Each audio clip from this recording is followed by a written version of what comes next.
A message written in the colors of the Big Stoop code pencil was received by Pat Ryan at the Yancock Hotel. It was from the great Chinese magician Fu Ling, who had been kidnapped by the Dragon Lady's men. So Pat and Terry and Big Stoop set out with a native who promised to guide them to the spot where he received the message. It was midnight as they approached the little river town of Shindig. Leaving Terry and Stooper at the edge of the village, Pat visited the Shindig Tavern to investigate. The next thing he knew, he was in a fight, and our transcribed story goes on from there. But first, Terry and the Pirates is brought to you by the makers of Libby's Tomato Juice, one of Libby's 100 famous foods. My, but you boys and girls are lucky.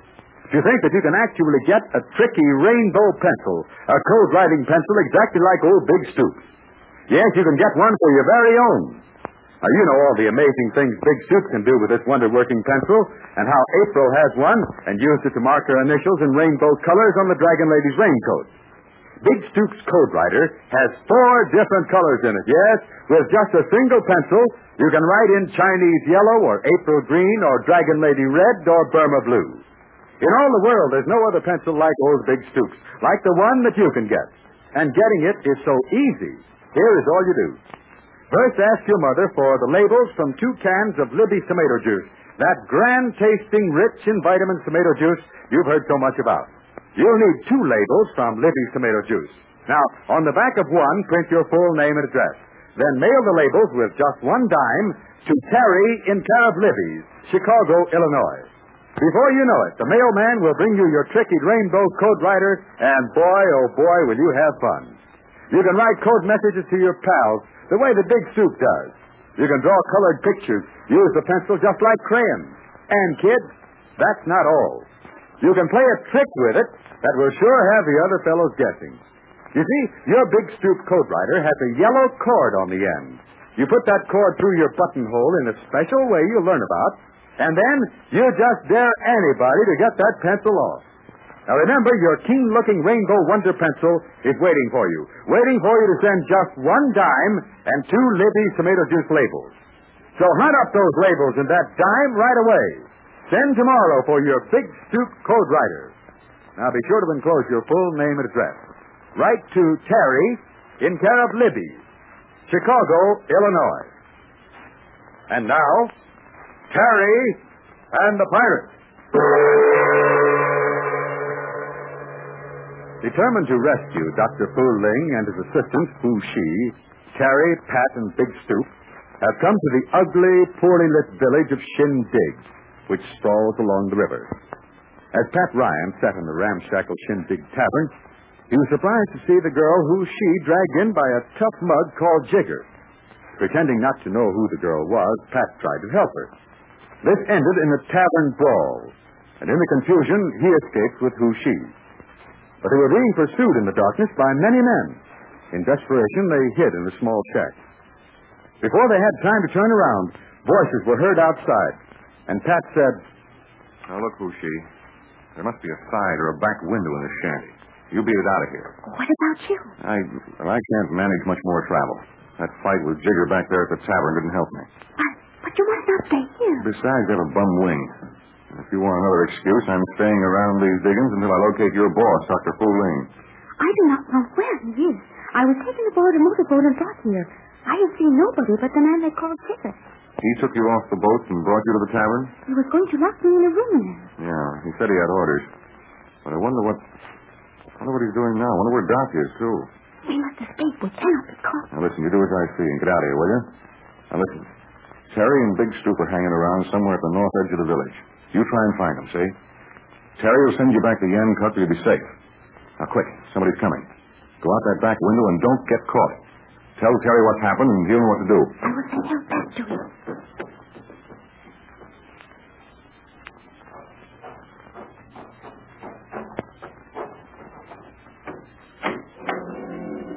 You'll find the girl. She can't get far. Don't worry yet. So, gave you the old one, too. Well, Jerry, that doesn't sound much like you. Come on in. I'll take a look at that jaw. Yeah, well, let me get my hands on that guy. You better get your hands on that girl, Jigger. If she should get away, if she gets back to Yancock, she could stir up trouble for us. She won't get away. I got 5 guys looking for her. I'll bring her in. Put on some light here, will you? Just a minute. I've got a lantern over here. You know, I ought to plug you for letting that young lady get away. If she isn't apprehended, I'll be the one to suffer. Well, looks as though we're going to have company. Hey, that's him. That's the guy who laid me out at the tavern. Well, I got a good mind to... No, Jigger. Let's not have any more of house. Hey. Smiley, you ain't going to let him stand right there, man. Haven't you got enough to worry about? Oh, this is going to be explained, isn't it, mister? Well, I can tell you why I'm in this shack, if that's what you want to know. Your boyfriends were looking for me. I don't mind fighting you lads one at a time, but as you can see, I've got a bum arm. You got a bum arm, Jigger. Did you stop to think of that when you picked on him at the tavern? I was just following out orders, Smiley. I'm afraid you were just a little clumsy, Jigger. By the way, mister, where are you from? Yancock? More or less. What's your business? What kind of work do you do? No particular business. Any kind of work, almost. What's your name? What's the odds? I'm not asking yours. Well, you can call me Smiley. Almost everybody else does. Smiley, eh? Who do you work for? Listen, buddy, you ask too many questions for a guy who ain't got no friends around here. Let him alone, Jigger. That man's got nerve, and he's out of a job. I don't know. What do you want me to do? I could use a lad like you, somebody with nerve. He's got that all right. I'm beginning to think I need a strong, husky chap around here. Doesn't look as though Jigger's any too good.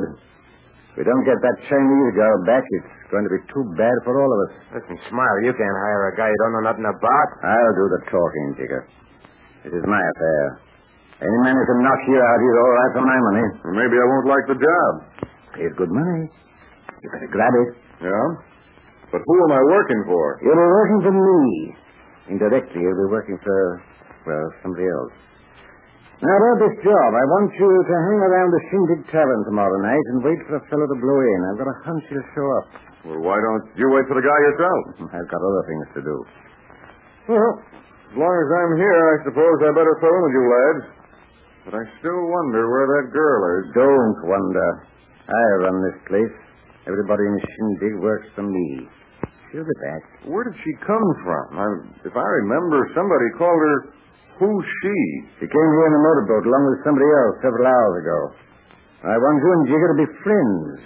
You two will have to work together, more or less. Okay, I'll shake hands for the time being. Put out your mitts, Jigger. That's better. Okay. But I don't know this guy's name. Why don't you just call me, well, call me Pat. Let it go at that, huh? I don't go throwing my moniker around, at least not in Shindig. Jigger, you take Pat over to your shack. He can bunk there for the rest of the night. Just as soon as we locate that Chinese girl, I'll tell you what else I want you to left to do. Meanwhile, Who She makes her way around and through the village in a frantic attempt to find Terry and Big Stoop. She, of all people, knows that Pat Ryan is in a dangerous position. And so, as the long hours of the night wear away and dawn smudges the sky, we turn again to Pat Ryan. He is lying quietly on a crude bunk, listening to the noisy breathing of Jigger stretched out nearby. Pat wants to find out where Dr. Fu Ling is held prisoner. He wants to find out if the Dragon Lady has a hideout in this town of Shindig. And so he decides on a daring trick. He stretches out and kicks one of the legs of the bunk. What happened? You woke up in a hurry, Jigger. What's the matter? What happened? The leg of that bunk is no good. It slipped out of place, and you you look very funny. You should see yourself. Yeah? Why ain't you asleep? Well, how can I sleep when you talk all the time? What do you mean? Oh, the things you say. Some kind of crazy talk about a dragon lady. Dragon? What did I say? Oh, something about somebody you call the Dragon Lady? Where is this Dragon Lady anyway?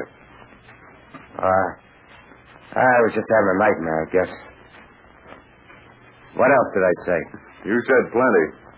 You said something about the Dragon Lady, and then you said something about some man. You called him Fu Ling. Well, you just keep quiet and forget what I said, see?